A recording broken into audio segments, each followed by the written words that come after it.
વલસાડના સાંસદ ધવલ પટેલ જેણે લગાવ્યો આરોપ, તેમના અનુસાર કોંગ્રેસના અનંત પટેલ કોંગ્રેસમાંથી આપમાં જવા તૈયાર.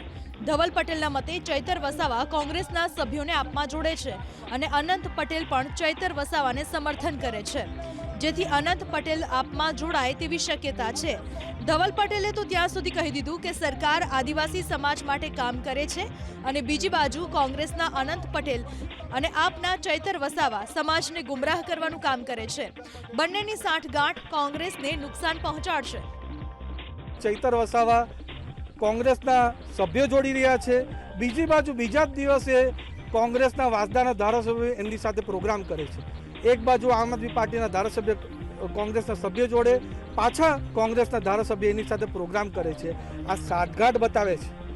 આ કોંગ્રેસના ધારાસભ્ય કોંગ્રેસનું જ નાસીપાસ કરે છે, કોંગ્રેસને પૂરું પાયમાલ કરવા માટે પૂરો પ્રયત્ન કરી રહ્યા છે. બીજી બાજુ અનંત પટેલનું કહેવું છે કે કોંગ્રેસ છોડીને આપમાં ગયેલા નેતાઓ અને આપના ચૂંટણી લડેલા અન્ય મોટા નેતાઓ કોંગ્રેસના સંપર્કમાં છે.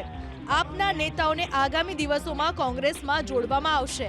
આપના જીતુભાઈ અને ઈશ્વર પટેલ જેવા નેતાઓ પણ તેમના સંપર્કમાં હોવાની વાત કરી અનંત પટેલે.